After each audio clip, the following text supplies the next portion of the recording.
Thank you, Right Honourable Speaker, and to appreciate Honourable Nambeshe for holding fort, and also join colleagues in congratulating the Uganda Cranes on the stellar performance we have seen thus far. They've been putting up very good shows. Also to thank the people of Uganda for showing up in droves each time the Cranes have got a match.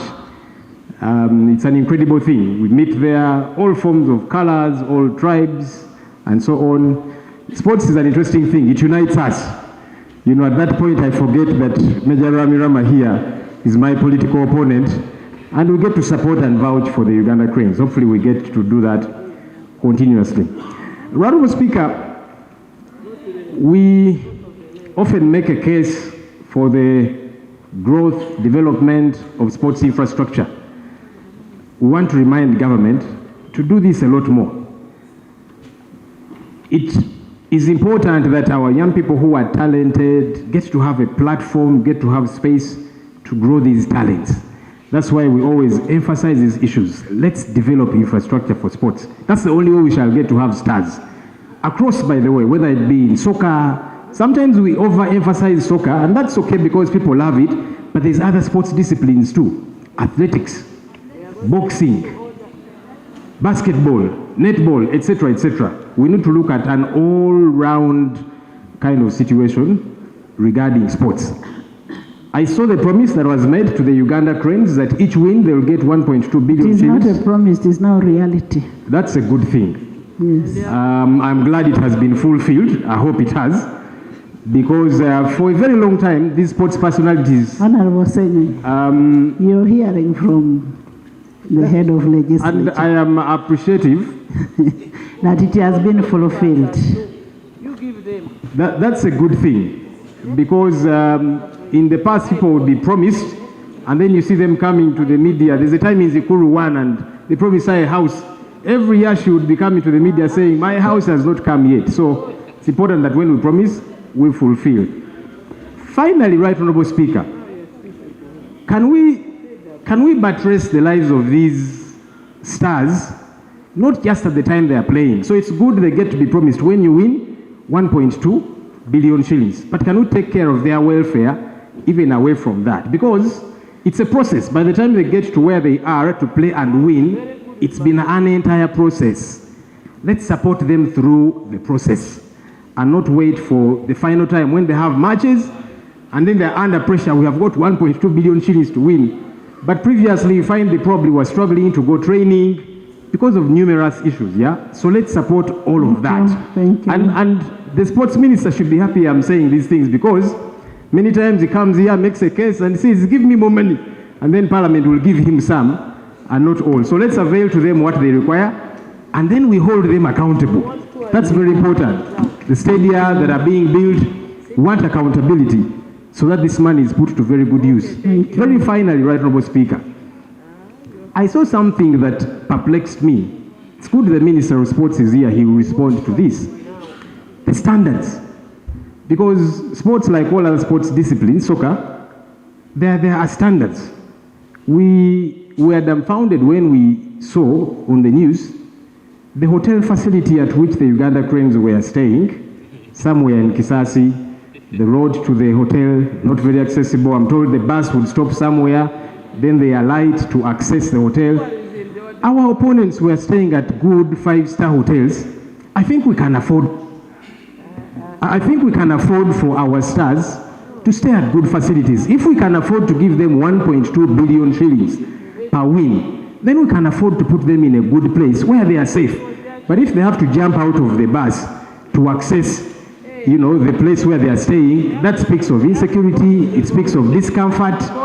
Can we address these very critical concerns, Honourable Minister? Thank you, Honourable Speaker. Honourable Minister.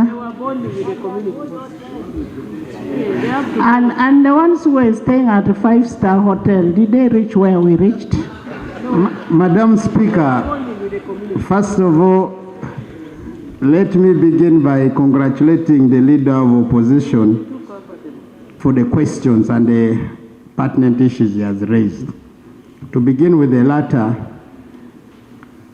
all teams which were competing during the CHAN tournament were taken care of by the Confederation of African Football, including Team Uganda. I want to repeat in affirmative. As a country, there were certain items which CAF agreed to take care of them. Number one was the accommodation, transportation of teams in the countries of the competition and exiting the country of the competition. So for the hotel which the team was staying, that hotel was certified by CAF. Let me also go on record on that, because it is them who are the owners of the competition. Secondly, as country Uganda, we did facilitate the team for preparation of the competition. But when it came for time for the competition, CAF took over not only Uganda, but South Africa, Niger, Guinea, and Algeria. I hope I've answered that question. Now, the other additional infrastructure, for instance, the roads. As of now, if some of you have observed, we are already beginning to prepare for AFCON 2027. For purposes of roads in areas where, in our considered opinion, are prime for this particular competition, those are the roads which government is going to work on. And that particular road, I want to say, it is in the... Case is here. Switch on. It's one of the roads which is in the Kampala Capital City Authority Management. And I don't know, right, Mr. Speaker, it might even be in the constituency of Honorable Leader of Opposition. If it is Kawempe. However, I also want to interest us, let us look at the master plan under the Kampala Metropolitan Development Roads structure. It is there, those roads are there. The other issue which I again want to mention here is the question of welfare of the former national players. Right, Honorable Speaker, we have the law here under the National Sports Act. I want to interest Parliament that this law gives us Minister of Education and Sports, Minister of Finance, to see what incentives we can do. When we are looking at that law, we were looking at, for instance now, the superstars before us here. The very law can give us, if you give me money, I can be able to give them beyond what they have received. That's already taken care of. The other one which I want to thank Honorable Baba and actually LoP. When we talk about facilities, the current regime of the infrastructure we are doing is for multi-sport. It's not only football. When I build a stadium like now Nambole, I want to redevelop Nambole to include other additional facilities, including indoor games. I want to develop Lugogo to have indoor games. I want to Hoima, as I speak now, as a provision for an indoor games, which talk about all indoor games. Akiba Olympic Stadium has provision for all indoor games. Why are we doing this? It's for purpose of talent identification and development as a country. So colleagues, we are on course. Now, are we going to continue working on this infrastructure? Thank you. Yes, Minister. It's part of the plan of the NRM government to provide these state-of-the-art stadiums in all regions of Uganda. Thank you. I thank you, Social Speaker. I thank you, Right Honorable Speaker. Right Honorable Speaker, I first apologize for coming in. At this time, I was in Munyonyo, where we have a ministerial regional meeting concerning higher education. I was in charge of chairing chairing it.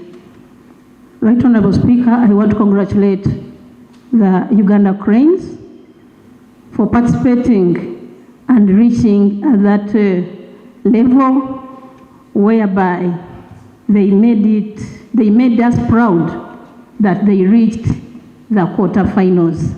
We thank you so much and we are proud of you. Right Honorable Speaker, I want to thank the Uganda Railways, that is Ministry of Works, for providing the line that was taking these people from town to Nambole.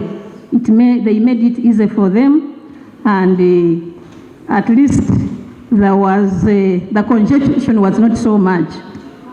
Right Honorable Speaker, the government is supported.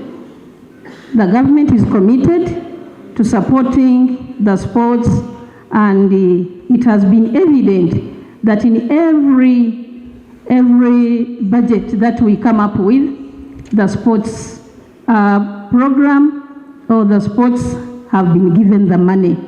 We've given the money to them as Parliament and as government. I want to thank His Excellency the President of the Republic of Uganda for fulfilling the pledge of 1.2 billion for each win, and I know His Excellency the President this evening is still inviting these people for a get together, and it is showing the youngsters that we are proud of you, and is in full support of such of the sports. Right Honorable Speaker, government is building more stadiums in the country. We have Lida, we have Hoima, and others that are coming up. We know all that is support from government. Lastly, Right Honorable Speaker, I want to thank you, together with the Parliament of Uganda, for providing the jersey for this team, which were laid here in the House. This is, you led it, and many people are proud of you, because as a woman, you've shown what sports is in the country. So by laying these jerseys here and by talking to the Parliament to contribute to that, it was a sign of support, and we know that. We'll ask the Auditor General to give us a special audit on how much we have spent on CHAN for us to be able to plan better for AFCON. And we want this report in the House by 30th of October. This will help this institution for us to know how much we spent and how much we should spend more. I now put a question that this House pays a glowing tribute to the Uganda national football team, the Uganda Cranes, for their outstanding performance at the 2024 African Nation Championship.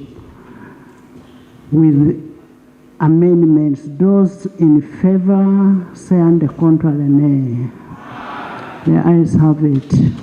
So we'll extract the resolutions and forward it to the relevant authorities or institutions. Honorable members, the youngsters here want a picture with us. We'll suspend the House for 5 minutes. 5 minutes.